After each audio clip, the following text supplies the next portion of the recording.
Hong ilaheng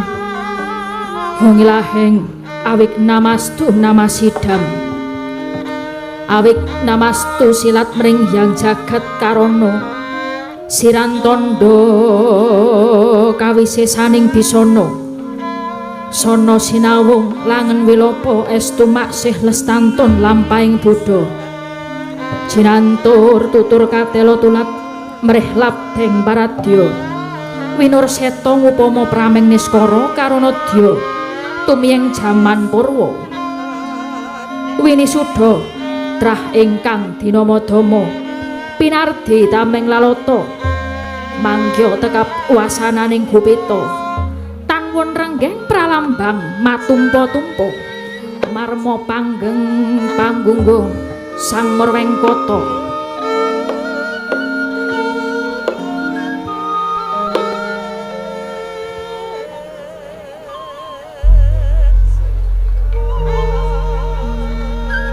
hanenggih negari pundhita ingkang kaeka adi dasa purwa eka marang sawiji adi linuwih dasa 10 purwa marang wiwitan senadyan kathah titaing dewa ingkang sinangga ing pratiwi kinasonganing akasa kinapit ing samudra racak sami anggana raras nanging datan kadya ingkang ginupit ing dalu samangke yekti ingkang sinebat gumelaring padukuhan Karang Kadempel ya ing Karang Tumaritis ya ing Klampe Sireng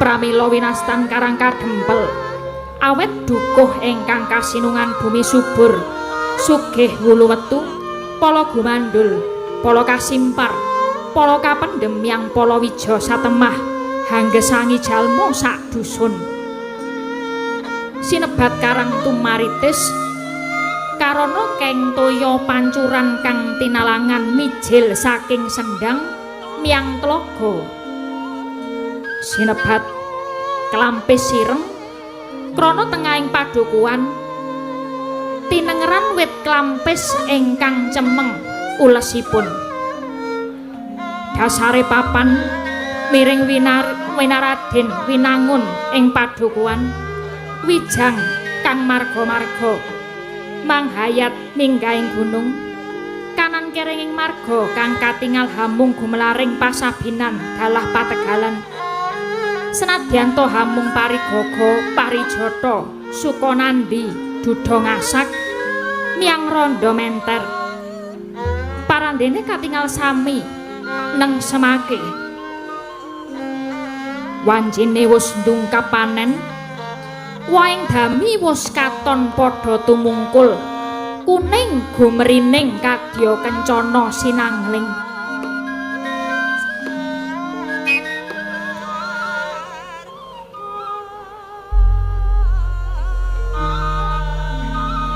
sinawung swaraning Nara Kesma kang samya anggusah getak peksi kaya gamelan gethok gedhopyok surak kepyak kang tanpa gending aglaring pategalan datan kuciwa katingal jagung pohong ledong-ledong lombok terong robyong-robyong kacang ijo royo-royo uwi gembili sak kendi-kendi gedene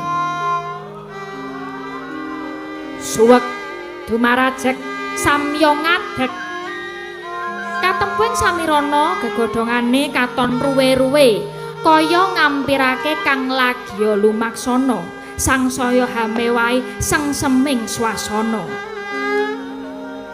garape ngamung Kesma ngulah pasiten datana tilar wewatoning kaendahan tuwin kasarasan saubenging sabin wisma tetinanduran sesekaran ingkang mawarni-warni endah lamun dinulu wangi lamun ginanda mawar melati ceplok piring arum dalu lunging gadung malengkung katiuping marutamanda anggrek regula manglung ing balumbang isi tirta wening saben wisma kandhanging Rajakaya tetela hamewahi endahing bali griya turta datan tilar wewatoning kasarasan ilining toya Sendang tinalangan njok ing pasiraman kekucahe naratas pasabinan mentok minti bebek meri sarta panggoyanganing kebolan sapi ceho-cehan jangkep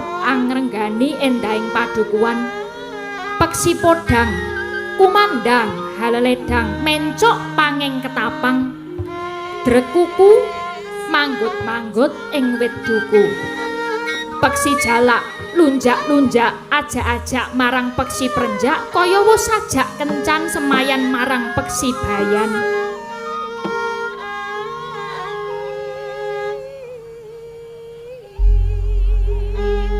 betet-betet padha pating caruwet dhateng kanton peksi ingkang alit-alit bangsane pipit cilik-cilik rang-urangan sadaya sami sigrak sumarak girang kang tanpa sumelang ing madyaning padukuan wonten wisma dapur limasan sirap sepuh kang wus sirep singep kayu sengon wus saumur gebyok gedhek linabur gamping cendela katon cendak cekli lah sinten to wae ingkang lenggah ing wisma Karang Kadempel tanah sanes muhung tetungguling padukuan Karang Kadempel ya pamoning para Pandhawa ya satriya tuhu bekti marang dharma yekti awewangi Kyai Lurah Semar ya Nayantaka ya Badranaya Saronsari Duda Manang Munung ya Sang Jurudyah Purus Prasanta Janggan Smara Santa ya wong Boga Sampir Boga Jati ya Sang Ismaya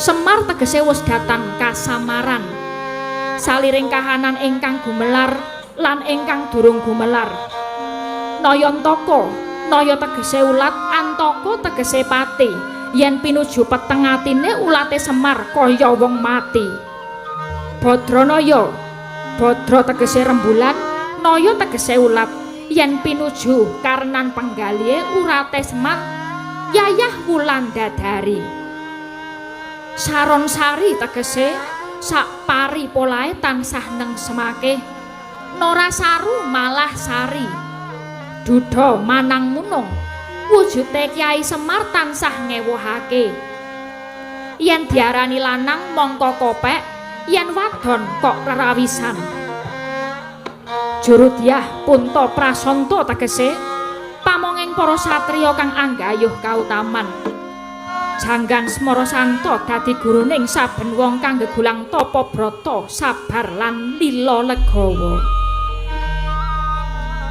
tegese wong Boga Sampir janma kang wis kalih saking panggoda pangrencana wis datan kengguh marang kanikmataning donya anane amung sarwa mardika lair lan batine bojo gati juru lados kang setya tuhu ing sesanggeman yen Ismaya tegese minangka pepenget dumadining si Ismaya do enguni saking ismuning cahya wenenging gesang Kyai Lurah Semar nindakake darmaning pamong awit dasar wibawa santosa wicaksana lan prasaja pramila datana momokal lamun Kyai Semar nadyan amung drajate ngaceplek nanging wenang sinebat Sang Pamong Agung sinuyudan dening para kawula turta cinaket dening Sri Naranata Persasat Dewa pangawak manungsa kang umur dewa inggih sinebat pusaka bisa kandha jimat kang bisa ngucap sayekti sinten ingkang cecaketan kaliyan Kyai Semar kinodrat kang lali dadi eling kang luput dadi bener nalika semana nuju risajuga ing wancing jang tabuh sedasa Kyai Semar kepareng lenggah ing griya ngajeng lunguk-lenguk kaya gumuk longok-longok kaya tenggok lenggah ing bangku panjang ketingal delek-delek datan mobah datan musik panyayah Tugu Sinukarta dadak sakala kageting galih dupi nampi rawuhipun para piyayagung nenggih Nalendra ing Ngamarta Prabu Puntadewa ya Prabu Darma Kusuma ingkang sesarengan kaliyan nata ing Dwarawati Prabu Sri Bathara Kresna ugi dhateng kantun satriya ing Jodipati miwah satriya ing Madukara nenggih Raden Harya Werkudara miwah Raden Harjunaya Janaka. Pramila daya-daya den acarani dadya mangkono pangudi asmaraning griya ingkang dereng kababareng lesan.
Joko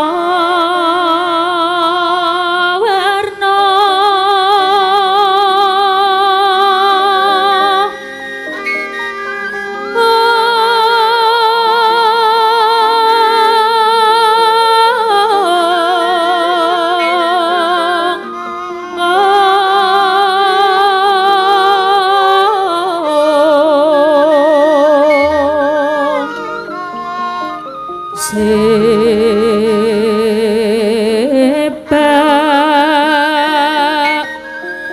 Puspitenghu Diono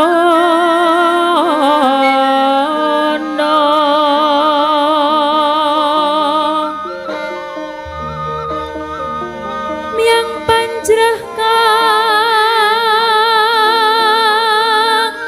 sarwa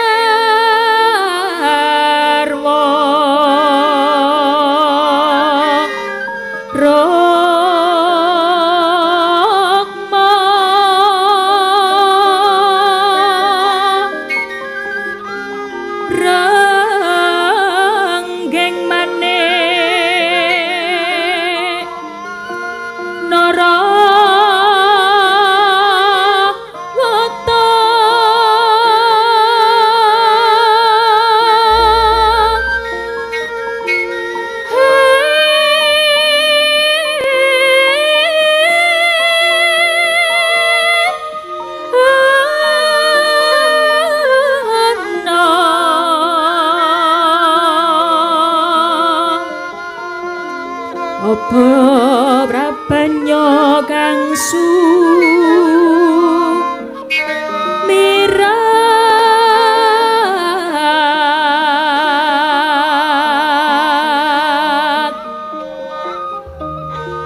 kenyaring tejo leliwaran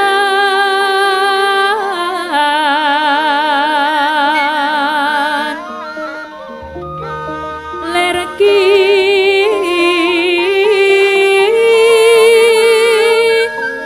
lat sisireng date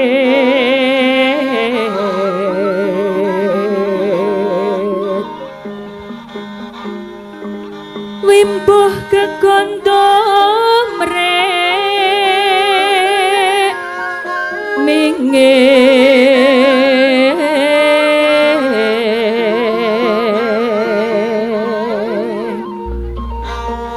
katiupeng maruta mando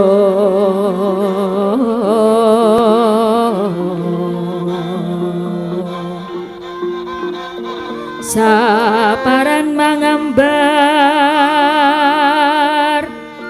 kongas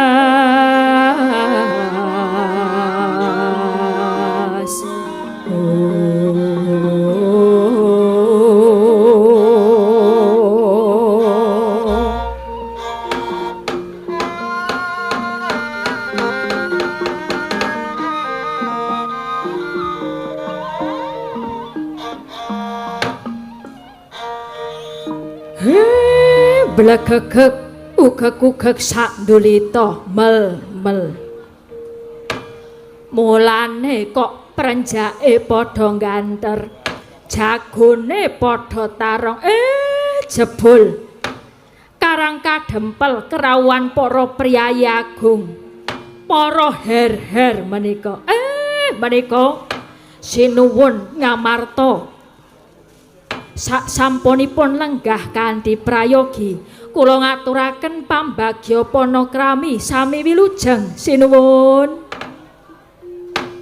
Iya Kakang Semar mundi pangestune Kakang Nayantaka praptaku ana karang kadempel lulus raharja ora ana alangan sawiji apa mung wae salam taklimku katur Kakang Semar.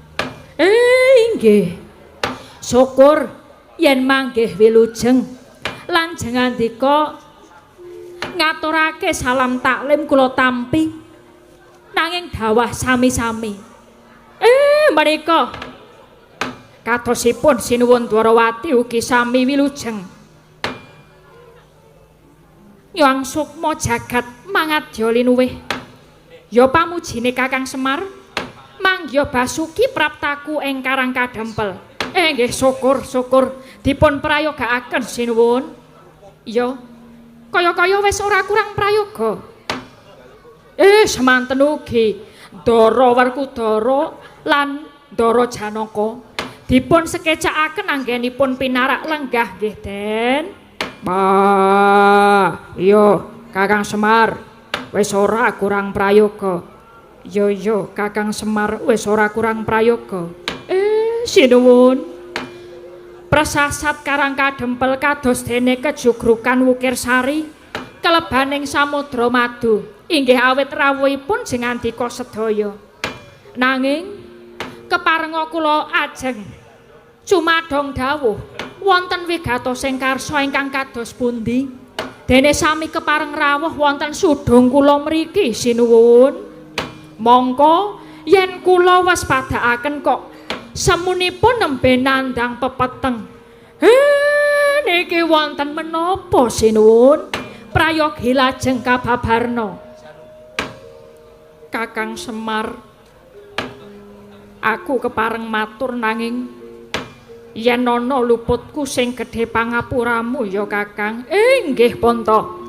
Mangsirnakna raos wigih ringa-ringa lan kula aturi radi majeng lenggahipun kersanipun kula saged wijang satala-tala anggen kula nampi pangandika jeng andika sinuwun. Hanjra ingkang Puspitara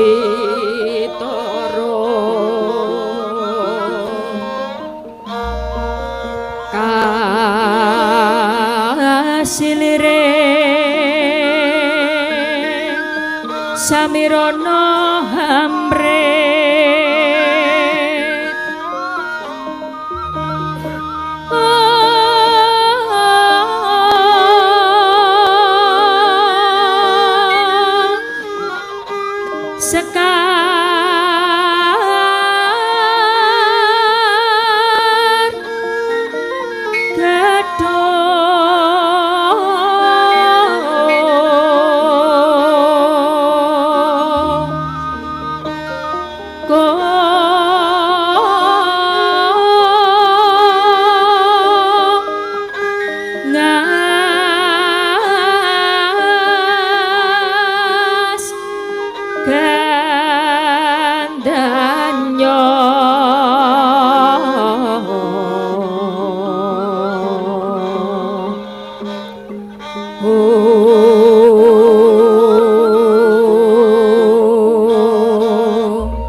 kondang kaloka yen to negara Ngamarta munu bumi ingkang subur, bumi ingkang loh jinawi, ya merga siti ingkang subur kuwi temah dayani para kawula uripe sarwa kepenak adoh saka kasangsaran.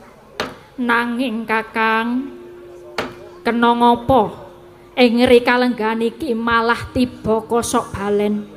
Ngamarta kang maune tentrem saiki malah dadi tintrim. Ngamarta ingkang kondang nanging saiki malah kebak panandang. Duh Kakang, mongko saperangan gedhe para warga Ngamarta kuwi uripe kanthi srana olah tetanen, garap bumi, garu luku, nandur pari, palawija lan sak panunggalane ingkang dayane bisa murakabi tumrap bebrayan agung. Nanging Kakang ing kalenggan iki Ngendra Prasta kebak ing reh prihatin lan panandang. Para amung tani padha anjerit rereyungan merga wus wolawali gagar wigar anggone padha panen. Kyai Mara Gage paringana dawuh Pandhawa lan kawula ngamarta kuwi sejatine duwe keluputan apa Kakang? Nggih, Pontarwaca, anggen kula nampi pangandika paduka. Nanging mangke riyin nuwun sewu niki. Pandhawa niku rak nggih wonten sing momong to. Inggih menika Sinuwun Dwarawati. Lah kok mboten nyuwun pirsa dhateng Sinuwun Kresna kok malah lajeng pasrah dhateng kula. Niku napa mboten klentu Sinuwun? Mongko Sinuwun Kresna niku nalendra ingkang titis ing pamawas. Kakang Semar, aja kleruwe nganarka. Aku iki lagi sibuk. Lho, sibuk napa? Aku kakean live TikTok maca kodam-kodam. Saiki aku laris, Kakang. Syukur. Berarti sakniki repot nggih. Nggih. Kon goleki kabeh wong kon ndelok kodame napa. Niki kosong, pocong ponti, napa-napa niku kula kan maca ngaten dadose kula nggih sibuk. Kaya sing wis-wis sajatine Nata Dwarawati kuwi kalah pertitis kelawan Kakang Semar. Mula Kresna lan Yayi Punta sakadang banjur lumarap ing Karang Kadempel niki supaya anyadong dawuh pangandikane Kakang Semar.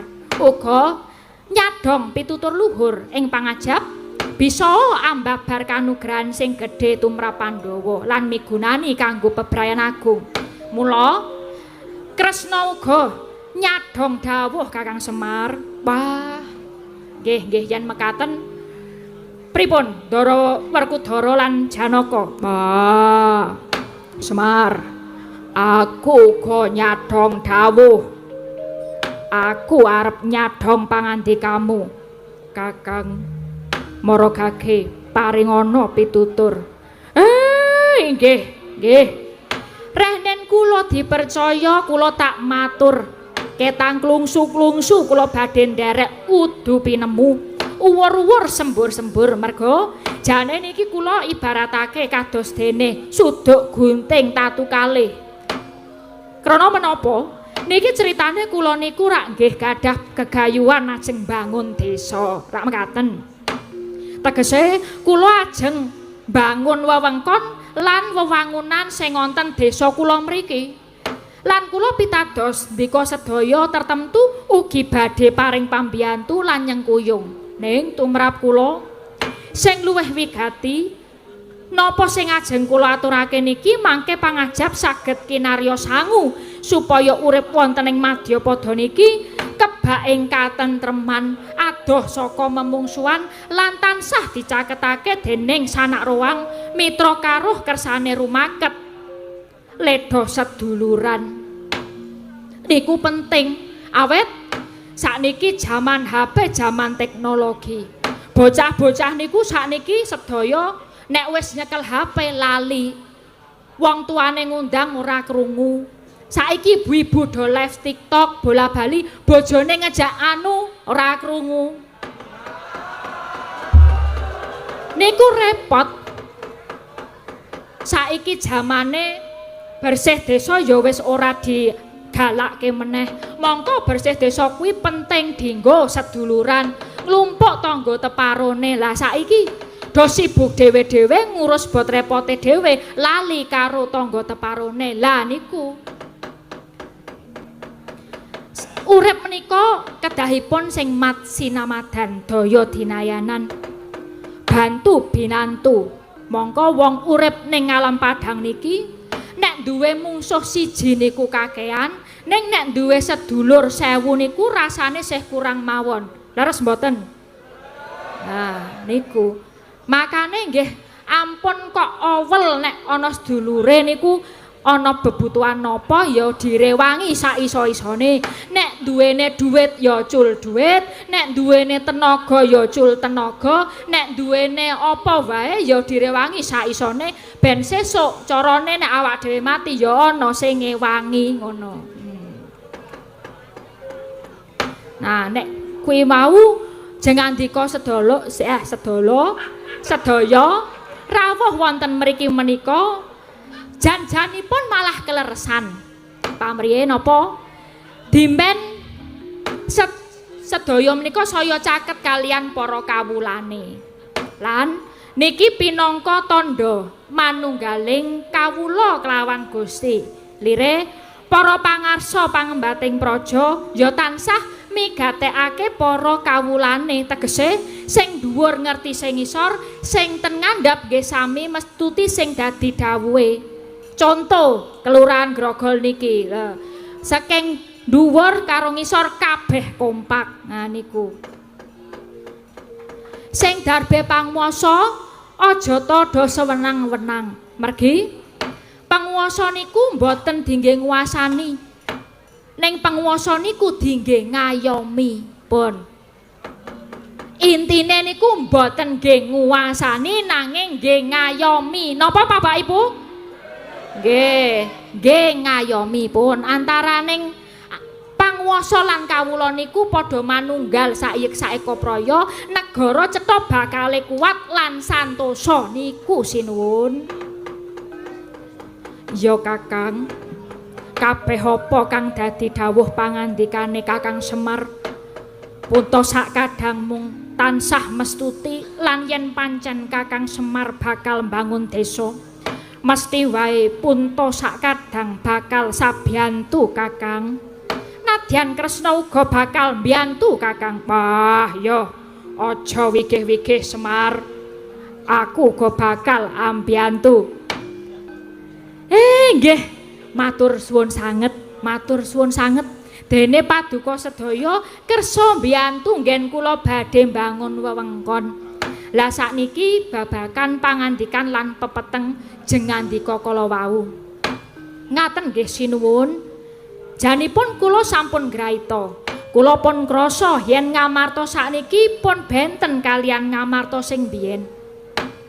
Kathahipun panandang para kawula ingkang kasangsayan menika inggih awit saking kawontenanipun bumi ingkang boten kuwawi lan boten purun babar dhateng wiji ngrembakaning tetanduran kangge serana sandang tedha tumrap sedaya para warga ing Kukuban negari Ngamarta. Temah bumine dadi cengkar, lemahe dadi grasak. Para among tani nadyan padha tandur nanging nyatane gagar wigar, wurung kababar. Lah niku Den, niki ingkang kedah dipun taliti merga kabeh mestine wonten sabab musababe. Sababe apa Kakang? Kula tak matur ning ampun kaget nggih. Niku sedaya sebabe kalenggan iki Mbok Sri Kumaraning rejeki niku kesah nilar nagari Ngamarta niku sinuwun ingkang jalari negari Ngamarta kebak ing reh prihatin lan panandang. Pepunden Bathari Sri Kumaraning rejeki murca saka negara Ngamarta Kakang. Nggih, Sri niku lunga. Mongko Bathari Sri niku simbuling boga, dadi simbuling kemakmuran. Lah Sri iki bali kapan to jane? Nggih, niku sing kedah dipun taliti rumiyin. Mbok menawi para kawula Ngamarta sami kalepian anggenipun sami ngaturaken panuwun dhateng Gusti ingkang Maha Nasa. Lantaran Mbok Sri sing wis dadi sarana kamulyan lan murahing sandang pangan tumrap warga agung Ngamarta. Mongko mbiyen Ngamarta niku bumi sing subur, apa wae sing ditandur mesti dadi. Ning sakniki malah dadi bumi sing cengkar, grasak. Upamane tetaneman ijo royo-royo, ning wancine panen mesti dipangan karo ama wereng. Nah niku. Merga nggih niku wau, para kawula kalepian boten migatosaken dhateng buminipun. Mula ramokal nek Mbok Sri kumaraning rejeki lajeng oncat. Ngaten Den. Bumi niku nadyan saben dina persasat didak-idak dening sadengah titah. Nanging bumi niku ugi dados sumber panguripan murakabi sagung para titah. Kejaba bumi niki dadi papan panggonan lan ugi saben-saben ditanduri tetanduran ingkang migunani tumraping agesang. Nanging kala mangsane ingkang nganggoni ingkang nandur malah lali Purwoduksina. Kalepian nggone duwe rasa syukur lan rasa panuwun marang Gusti kang peparing. Nah, mula yen bubar panen niku ora ketang mung pisungsung wujuding sedekah bumi, niku ugi pinangka wujud rasa panuwun lan ujupe rasa syukur. Upamane yen pakaryaning miyasa mina utawa nelayan ya kudu pisungsung sedekah laut utawa jaladri. Lan malih niki ugi kalebet tata cara tilarane para leluhur. Nuwun sewu nggih niki. Babakan niki mboten ngrembug bab kapercayan, nanging niki ngrembak bab budaya. Nah, budaya niku napa? Budaya niku angen-angen ingkang babar kaendahan lan katentreman. Mila ampun ngantos dipun westani yen sing jenenge adat tradisi budaya kayata sedekah bumi, sedekah laut, nyadranan, rasulan, merti desa, majemukan niku diarani milar saka wewalering agama niku babar pisan boten. Nggih, namung cacakaning lan syarat ingkang dipun tindakaken niku sing beda. Nyibarate wong mlaku sing dijangkah padha, ya mung dalane wae sing beda. Sepisan malih niki budaya adat tradisi tilarane nenek moyang sing kudu dilestarekake. Syukur-syukur yen adat tradisi budaya ngaten niki diadani saben warsa kayata wayangan ngaten niki. Nah, niki saben warsa nggih apik. Saben dina nggih prayogi ngaten. Sing untung sinten? Sing untung nggih dalange rombongane sindene yagane niku untung. Ning sing keberkahan sapa? Sing keberkahan masyarakate. Wong carane ngadake kahanan bersih desa ngaten iki ora sepira ning carane dimeleki karo wong sakmanten iki. Dipun prihatinaken kalian wong sakmenten iki niku larang regane. Lah niku nggih sinuwun, mula titeni mawon. Yen para kawula ngamarta niku sami ninggalke rasa syukur, rasa panuwun marang Gusti, ninggalke adat lan budaya pun. Mang titeni mawon, ora suwe meneh jagat ngamarta, badhe kukut niki mangke sinuwun. Wes ngalila wantas sang Badranaya. Hang raja tajiman jala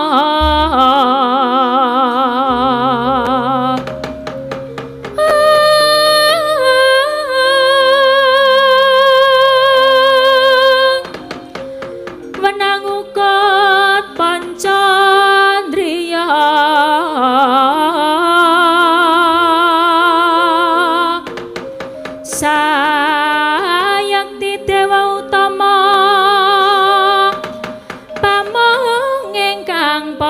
suci dadya hayuning bawana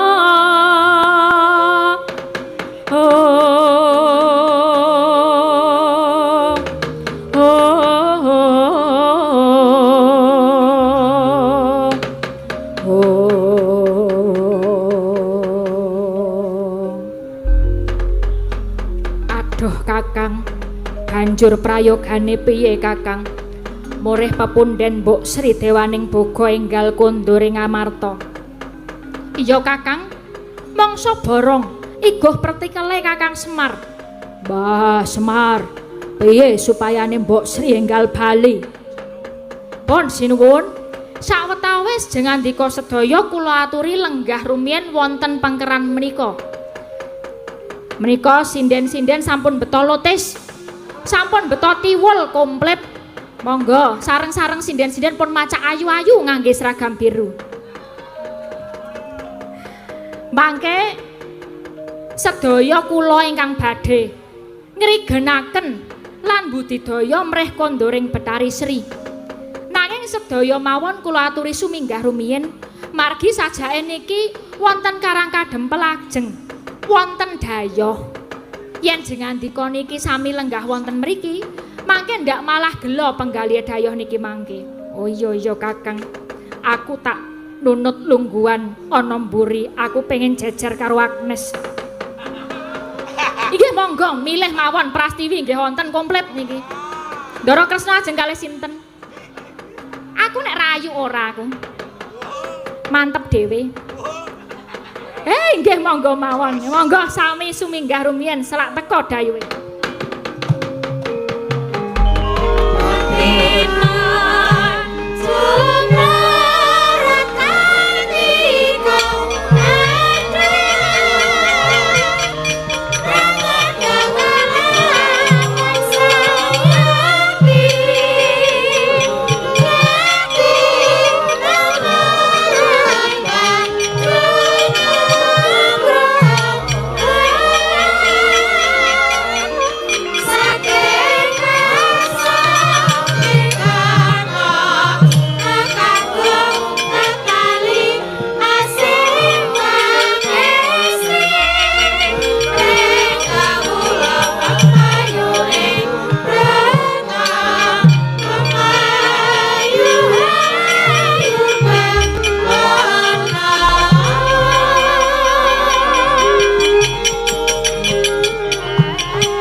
Sinuwun ngamarta Ndarawati do mesanggrah Petruk Bagong njur pating jedul.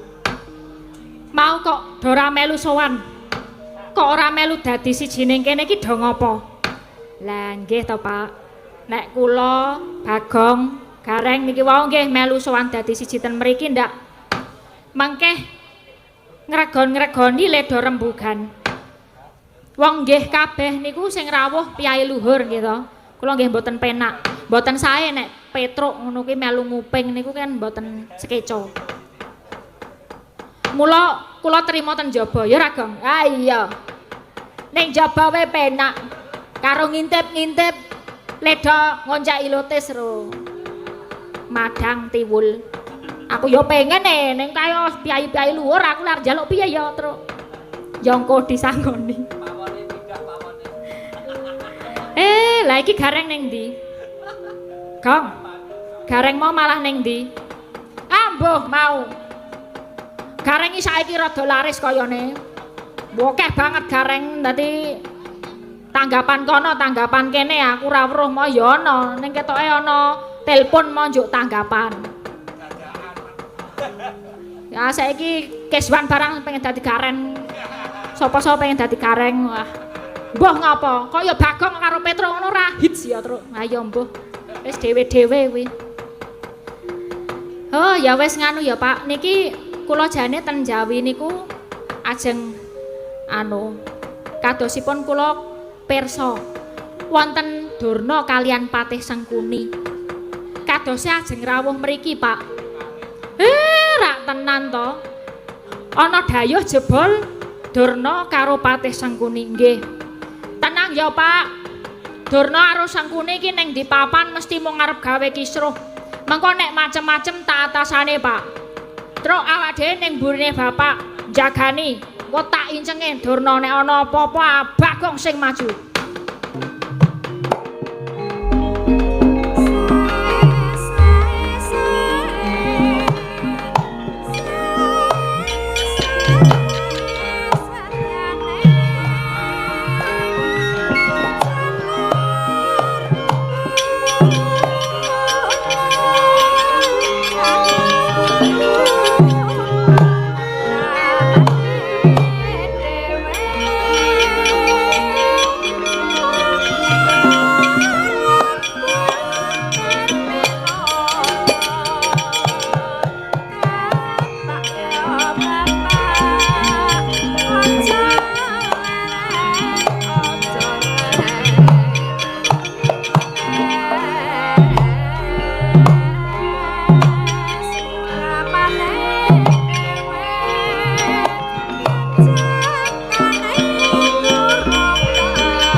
Ugek sak dulita mel-mel.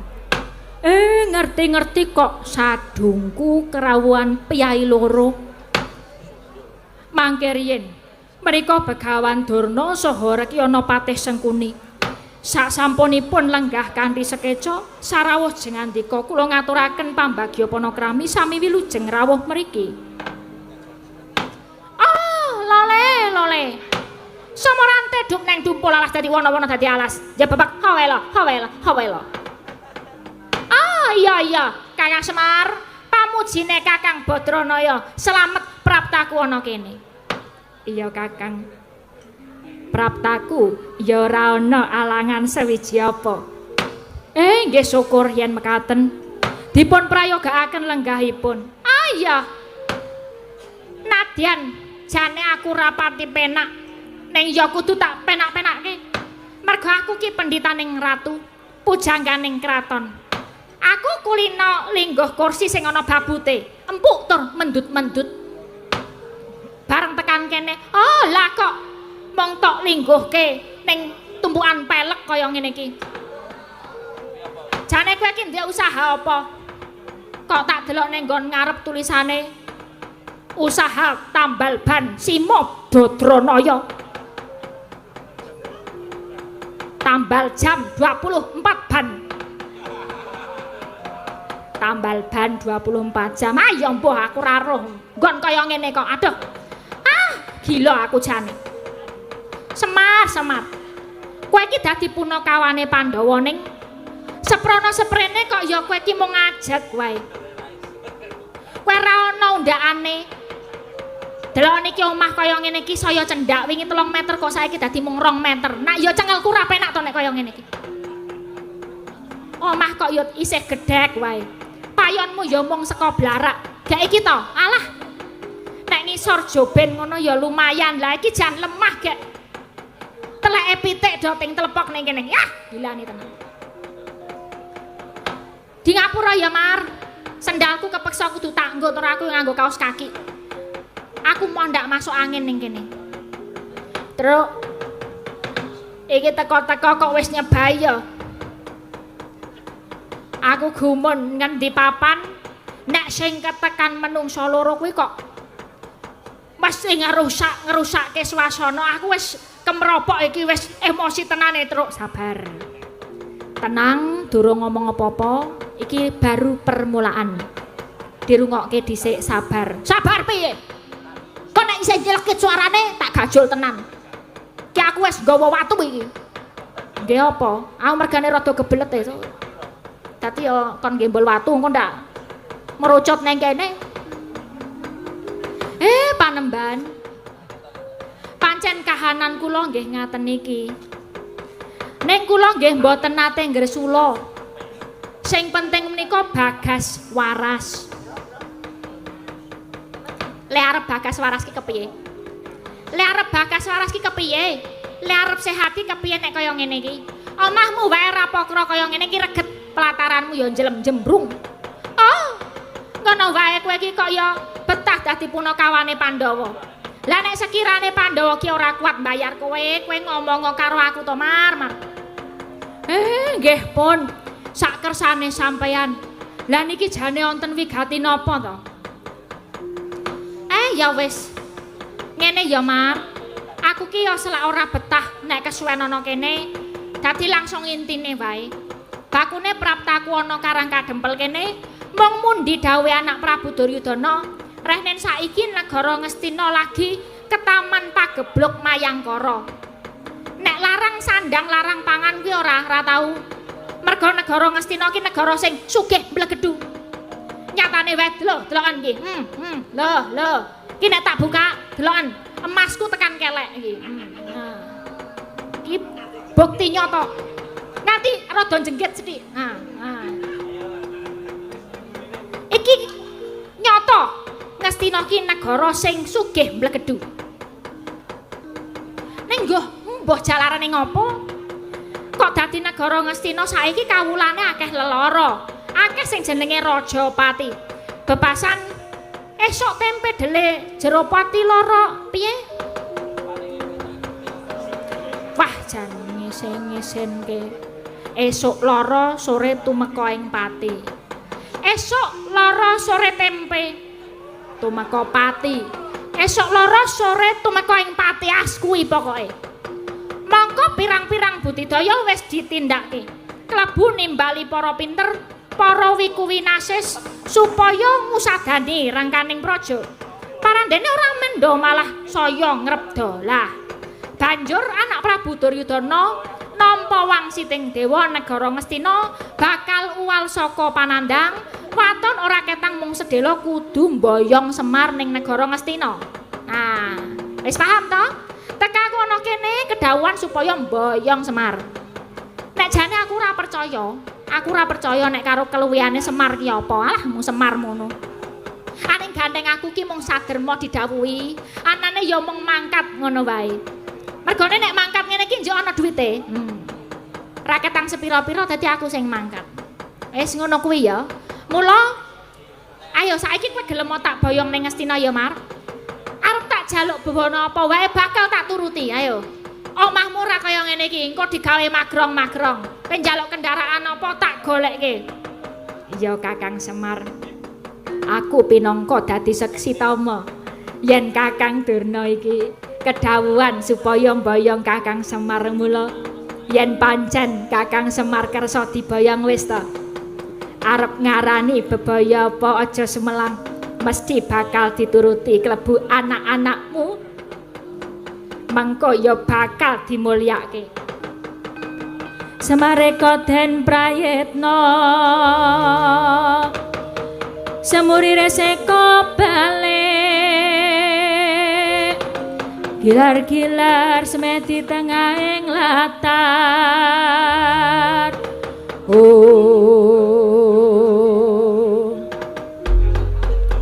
Nggih, kula jane mboten kawratan yen ajeng diboyong ten Ngastina.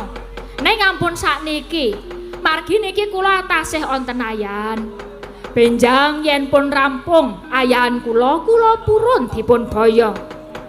Ala terus lampunge iki kapan? Ayahanmu ki kok sajake penting. Lah nggih udakara setengah taun, munggahe setahun malih. Piye? Setengah tahun gedene setahun. Oh, gampangnya kowe mau ngarep nampik. Semar, kowe iki mau ngarep diboyong dimulyake wae kok ora gelem. Mbok kowe iki ngrumangsani. Kowe iki mung punakawane Pandhawa wae, ning tekan seprene kowe tetep melarat. Kowe mung ajeg dadi batur gedibal 17. Lah mau arep dimulyake wae kok ora gelem. Kowe gleleng kowe. Kowe sok asor ning kowe jane angkuh Semar. Lan meneh Semar, mau ning ngarep aku kandha, nek jane aku ya ora percaya karo Semar. Aku jane sutik teko ing panggonanmu kene ning gandeng aku kedhawuhan anak Prabu Duryudana, kepeksa aku kudu menyang. Mula Semar, kowe tak bujuk srana alus ora gelem, aku kepeksa kudu nganggo cara sing kasar, ha? Kersane sampean iku pripun? Kalau asawangen, adeloken, aku rene iki nganti wadya bala sagelar sapapan kanthi sikep gegamaning ayuda. Mula nek kowe wangkal-wangkot ora gelem tak boyong, oh, Karang Kadempel bakal tak dadekake Karang Abang, bakal tak obong. Wah, bangsat iki.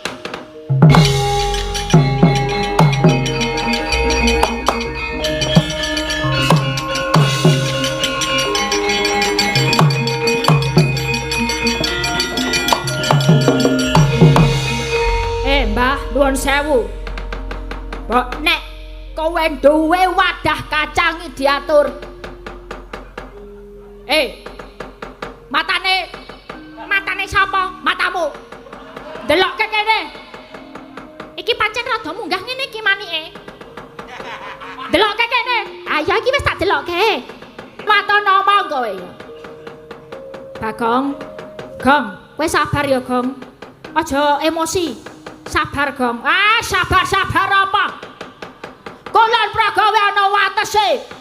Sabarku ya duwe wates. Aku emosi tenan nek kaya ngene iki terus. Welek iki Bagong. Bagong kowe aja melu-melu perkara iki ya Bagong. Melu wae. Aku rombongan je padake. Mbok ora dijawab Bagong tetep mangkat. Ora dibayar mangkat engko bayar keri. Aku ndelokke sampean suwi-suwi gawe kemropok. Emosi aku. Gawe kemropok piye? Sampean dapukane napa ning Ngastina, ha? Wis kondang yen aku disungguh-sungguh dadi pujangganing kraon, dadi pendhetaning ratu.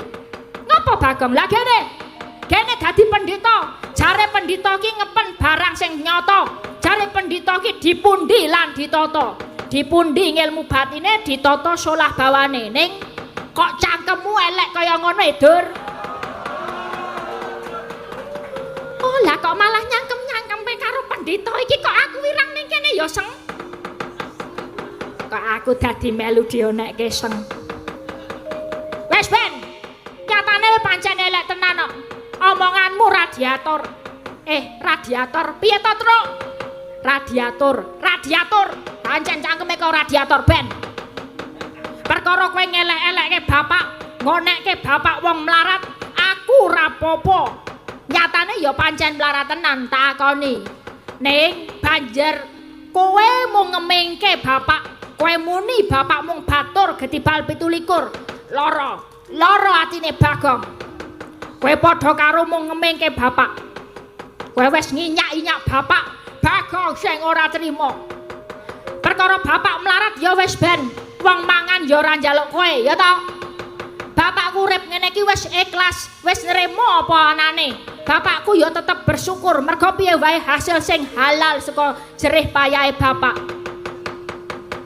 saiki usaha tambal ban saanane ya ben saisane ban halal mbane rupamu kok ban dosa kowe gleleng kowe umuk mergo sugih bandamu pirang-pirang ya ning kuwi rak hasile lehmu nilep duwite rakyat to ngaku ora kowe sangkune barang kuwi ya to tukang korupsi to kowe oh alah ngono ngonekke bapak mung batur getibal 17 mongko Semar nek karo Durna asline derajate malah dhuwur bapak iki sapa lah kok malah takon aku lah kowe anake malah takon aku bapakmu genah mung Semar wong loro saudon telu sauruban wong melarat wong sudra wong kere mucukilan balilungan lah kuwi rak tata gelar ning batine bapak iki asline dewa dewa apa dewa kok bentuke kaya ngono rapokro blas welah mulane kowe iki nek sekolah budaya apa sekolah basa Jawa ngono ki mangkat tuku buku pepak basa Jawa ben ngerti silsilah wayang bapak ki mbiyen jaman senom jenenge Yang Ismaya ngono kuwi lho Rama Watana mong kabeh kudu disilikidi ora sok alah kok silit kidi selidiki silikidi ora mung tani apa Gong waton muni paham ora jenenge ki Ismaya lah Yang Ismaya tunggale telu siji Yang Tejamaya ya Taga kae loro Yang Ismaya ya bar kuwi nomor telu Yang Manikmaya ya Bathara Guru ala-ala bapakku ki dewa kakangne Bathara Guru dadi aku nek nyeluk Bathara Guru kae tibane om ngono dhuwur aku to derajate karo kowe Dur Durna iki sapa Durna ki jaman enom jenenge mung Bambang Kumbayana biyen kowe bagus ning merga saka polahmu kowe dadi elek kaya ngono kuwi merga dipoteng-poteng karo Patih Gandamana klebu sangkune kuwi ya bagus ning merga saka unine merga nek mulni elek cangkeme terus disuwek-suwek mula ya tekan saiki Durna karo Sangkune iki mung dadi provokator kaya ngono nyepelekke karo bapak ngonekke bapak melarat mung getibal 17 nek kowe ngelek-elek bapak Bagong sing ora trima luwih-luwih kowe sumbar nek Karang Kadempel arep tok obong wo Bagong sing arep belani ayo muni ya kowe saiki Dur ngonekke bapak meneh tak laban cangkemmu I'll kick your mouth. Wah, gayane nggo bahasa Inggris barang. Ya ben iki akeh sing nonton turis. Oh, nek ngono kuwi, kowe arep wani karo Pendhita Durna mongko aku rene ngret wadyabala sagelar sapapan galo deloken. Kurawa wis siaga kanthi sikep gegaman. Apa kowe wani? Piye?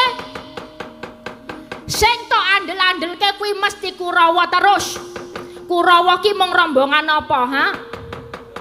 Kurawa iki mung rombongan ngentek-entekke pangan, ngentek-entekke anggaran. Njur ngapa? Bagong ki anak Semar kok wedi. Arep kowe ngeret wadyabala, arep kowe nggawa Kurawa saoke-okehe, Bagong ra bakal gigrik. Kene tak babatane wadyabalamu. Klebu kowe kuwi Durna, ora minggat saka kene kelakon. Nyoh tak dublak tungkak kowe.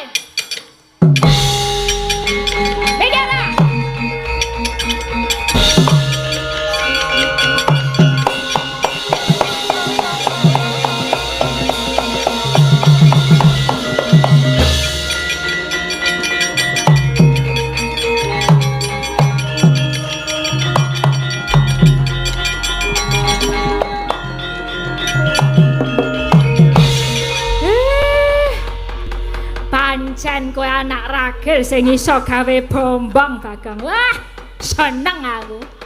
Kowe pancen anak sing tanggap karo wong tuwa. Ngerti nek bapakne arep diajak patine njur mbelani. Gawe marem. Lah nek ngono, Bagong iki engko sing saguh arep ngundurke Kurawa ya. Bagong sing arep wani mungsuh karo Kurawa. Lah ya ngono to, Le? Ya jelas. Jelas ya atau jelas tidak? Bagong.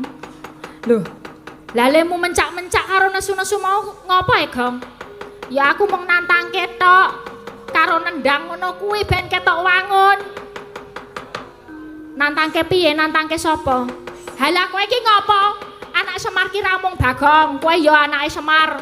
Kowe nek kene ya nyambut gawe, ora mung turu. Tenang, aku mau ya weruh Ndara Setyaki. Nah mumpung tekan kene do nyambut gawe, Ndara Setyaki karo mengko kon perang. Awake dhewe nonton wae ya terus. Wah, jebul mung nantangke. Ngono kok le nesu-nesu mencak-mencak kaya ya. Ning ya wis ra apa-apa. Mumpung Ndara Setyaki ya melu rawuh ning kene. Petruk Bagong. Mangsa borong leh muda ngundurke Pendhita Durna. Patih Sengkuni lan Kurawa. Sing baku para kawula Karang Kadempel aja nganti kasempyoke ngaradan. Nggih, sendika, Pak. Saya, Pak, wis ayo gek lotisan. Aku pengen nonton limbukan. Tatin mangkat iki. Wah, aku arep ndelok engko. Terus saiki kersane piye? Upama cara ratu ngono aku jane arep kondur ngedaton. Aku arep nemoni darah-darahku sing do lungguh ana ning mburi. Nggih. Bapak ngersake diringi napa? Aku iring ana nganggo ladrang Santi Mulya ya, Le. Nggih, monggo kanca-kanca pengawit Karang Kadempel warga laras kang minulya. Bapak Semar nyuwun dipun iringi ladrang Santi Mulya.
sejati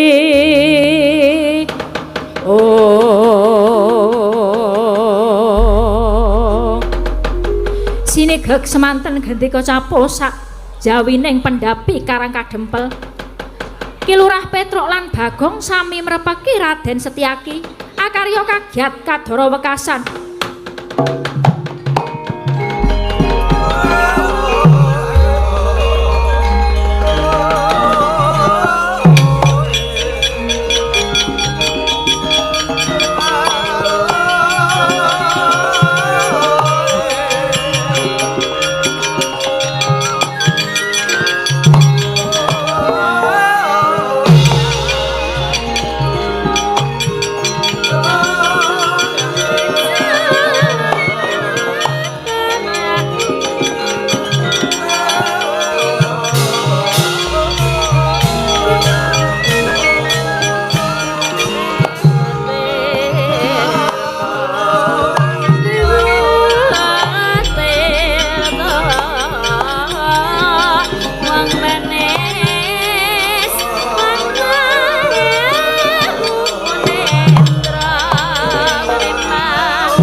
Mangkudyah utama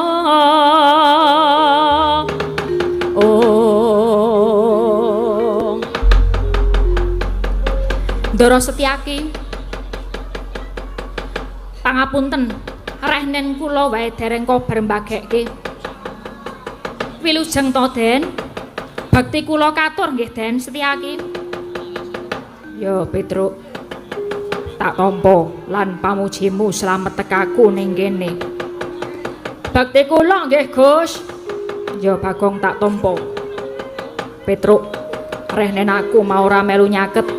Mung nunggu ana njaba. Piye sing dadi dawuhe bapakmu? Mongko iki mau aku weruh Pandita Durna sajake teka rene. Ana apa? Nek pancen gawe geger tak jangkahe dhewe. Sabar, Ndara. Jangkah ya jangkah ning sabar rumiyin niki malah kebeneran banget dene Ndara Setyaki malah wonten mriki margi niki wae ceritane kakekne Semar Barda Wawan Rembag kalian Sinuwun Punta Sinuwun Kresna kalian Ndara Werkudara pancen banjur ketekan Pandita Durna sing surasane jare negara Ngastina lagi nandang pagebluk saranane kudu mboyong Bapak Semar ning Bapak sajake wis krasa nek jane arep diboyong ning Ngastina iki mesti mung arep didadekke tumbalan mung arep diajab patine nah gandeng bapak ora gelem diboyong Durna muring-muring diwangsuli kalih Bagong wah gayeng wah iya iki mau gayeng wis maju kene iki aku ya terus ya maju dur wani ngoreke bapak gedibal 17 cangkemmu wak au aduh kok lara ya terus lah ya beda mau padake Durna Ndara Setyaki iki atos cilik ning atos dadi ya sikilmu lara cilik ning atos ya terus aduh mulane kok beda nek mau Durna gampang gedhe ning des ngono langsung kontal ngono iki kok ya abot ya beda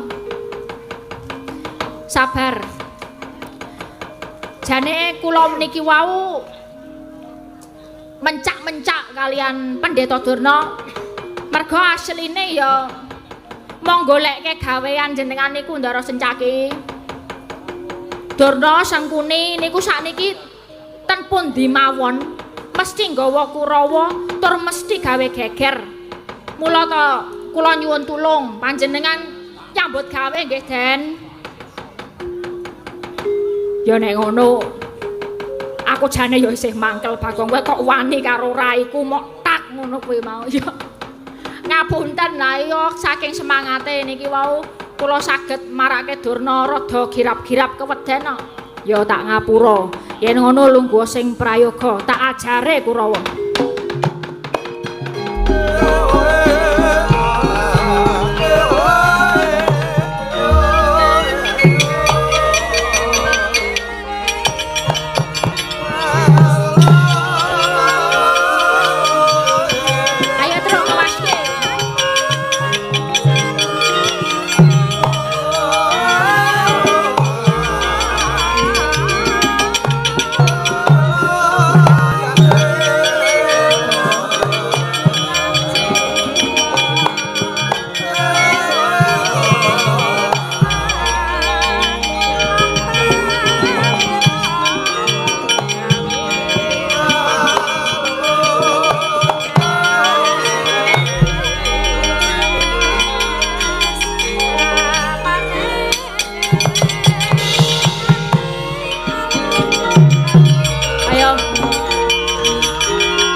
Dalah sing tak goleki Bagong ning sing methukke aku ra pangling Setyaki iki ya kowe sapa aku arang delok aku Swatama apa Surtayu Swatama anak jaran kae asem.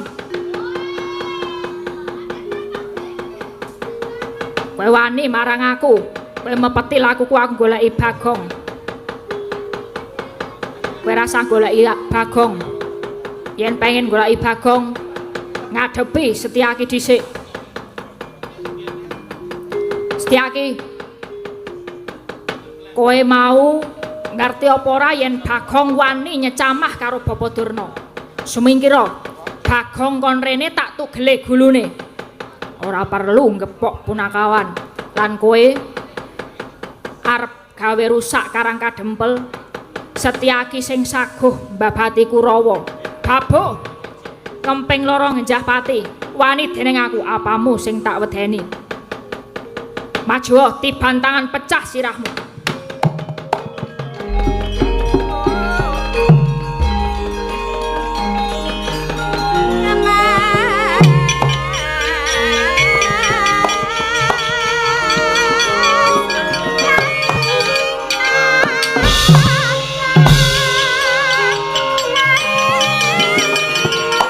Ayo maju Swatama.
Pripun Kakang Durna nek ngaten niki?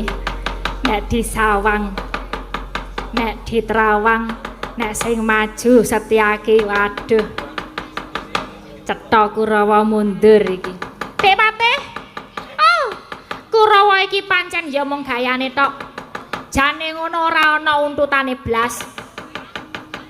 Nek lagi mangkat wae kaya yak-yak. Ning tekane ngenggon dijagake ya mlempem. Wah. Lah nggih terus pripun niki? Mongko jare sampean awake dhewe tekan Karang Kadempel iki etok-etok arep boyong Semar. Ning jane mong arep ngrenah patine Semar. Merga Semar niku ya dianggep dadi kekuatane Pandhawa. Terus pripun niki? Dek Patih. Kurawa mung didhawuhi mundur. Kon nek penjalin wae Dek Patih. Lah sampeyan pripun? Pun, kula tak golek pintos rayan. Oh nggih pun kula manut mawon. Ning kira-kira kasil napa mboten saged dijagake ta niki mangke. Penta. Mang percaya kalih kula. Kula ajeng sowan Sang Hyang Pandya Bathari Durga. Ajeng nyuwun pitulungan. Nggih pun. Nek ngaten sewang-sewangan lampah kula tak undurke Kurawa sampean muga-muga iso kasil.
ngger kala padha kanthi raharja sowan ngersaning pun ibu ngger anakku Bathara Kala.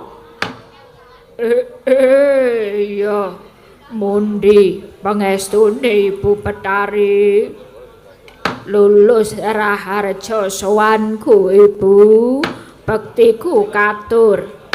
Ya tak tampa akarya bombong ing tias iki ora pangling sowane Durna padha kanthi Basuki Durna. Lole inggih Pandya Betari wilujeng sowan kula pangabekti kula mugi konjuk Yang Betari. Iya wis ulun tampa ya mung wae sumeneo sawetara ulun nedya rembukan dhisik kelawan Bathara Kala ya Durna. Inggih ngestakaken dawuh pukulun Pandya Betari. Kala nitik saka gilaping paningalmu sajake kaya bakal darbe atur nanging semune kowe tidur-tidur gage matura ana ngersaning pun ibu ana wigati apa ta Kala? Iya Ibu Betari sing dadi petenging atiku jan-jane kawit biyen aku lan Ibu Betari kuwi dipapanake ana pasetran Ganda Lumayit. Nalika semana wanter dawuh pangandikane Yang Adi Pukulun Bathara Guru, aku bakal diparingi pangan. Jarene sapa kang kalebu Sukerta kuwi dadi mangsane Bathara Kala sak wadyabalane. Nanging tinemune nganti tekan seprene saben-saben aku golek wong Sukerta nadyan siji wae kok ora ana Bu. Malah kepara saben-saben aku arep ngrangsang bocah Sukerta mesti aku ketemu titah kang bisa maca tulis sing ana jroning awakku. Wanter dawe guru bapakku yen kepethuk wong kang bisa maca tulis sing ana awakku nadyan klebu Sukerta nanging aku ora kepareng mangsa. Mula ganti aku ketemu dalang sing bisa ngruwat jenenge Dalang Kandabuwana. Dalang ruwat kowe mau banjur bisa maca tulis sing ana saranduning badanku. Banjur aku mlayu sipat kuping wedi karo dalang kuwi. Duh Ibu, upama aku wis ora iso mangan wong Sukerta, aku supaya mangan wong kang aran Leksana. Ning nyatane wong Leksana ya wis ora ana. Wong Sukerta kaya dene bocah gedana gedhini, bocah ontang-anting, sendang kapit pancuran, pancuran kapit sendang, lumutin tunggake ngaren. Kabeh ya wis ora ana. Piye iki Bu? Apa selawase aku ora bakal mangan meneh? Ibu, aku ngelih. Aku pengen mangan Bu. Mbok yo melu menggalih piye aku iso oleh mangsa Ibu. Duh Kala. Sak temene yo wis ora kurang-kurang nggonku mbudidaya. Nanging nyatane nganti seprene ya durung entuk apa ingkang dadi pangane Kala. Mbok menawa iki durung titi wancine ya ngger. Lah yen tembung durung wancine mongko kowe wegah ngupaya nek ngono banjur ana ngendi tanggung jawabe Ibu Betari kuwi.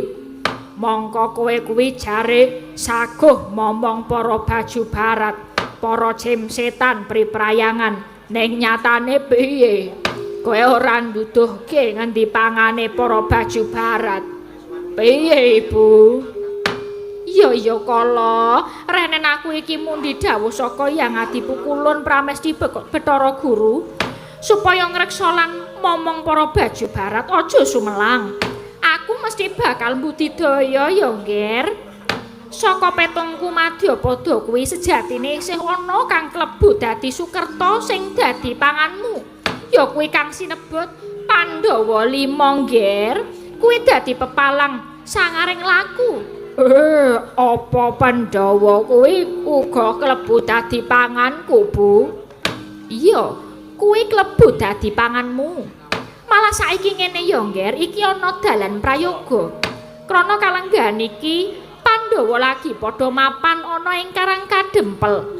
Bakal padha sabiyantu nggone Kakang Semar bakal mbangun desa Karang Kadempel. Mula prayogane kowe wae saiki njujuga Karang Kadempel. Giri godha para Pandhawa lan nyebarake gegayuhane Kakang Semar ngono ya, Ngger. Jumangkah anggrus resumbar getar-patar bumi gonjeng gumaludo guntur ketok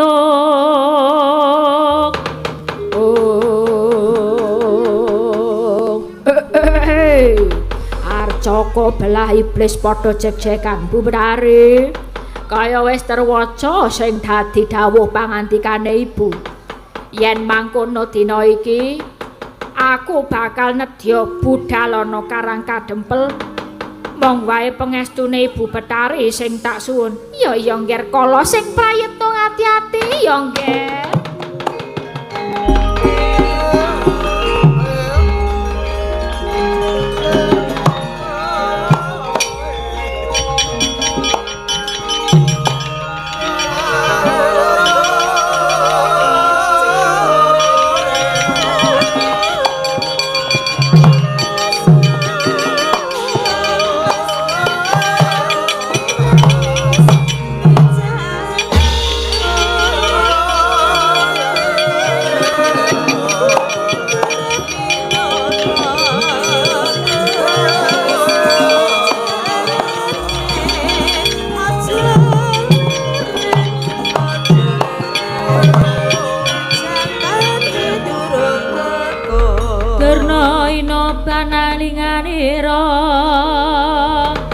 Lumajaring ratri linenggak jangganira dening sang Trastaju mena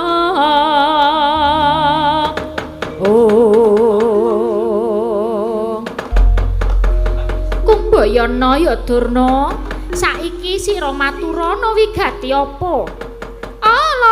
Lole Duh Pukulun estunipun sowan kula menika namung badhe nyuwun senjata pitulungan. Raden kala wau kula dipun utus anak Prabu Duryudana supados mboyong Semar Badranaya. Nanging sejatosipun Semar namung badhe dipun ajab pejahipun.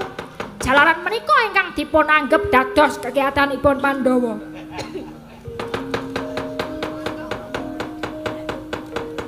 Nanging Pukulun sareng dumugi Karang Kadempel kula malah kewirangan jebul Pandhawa sampun sami mlempak wonten mriku. Satemah kula sulaya rembag kalian Punakawan ingkang dipun biyantu kalian Pun Setyaki.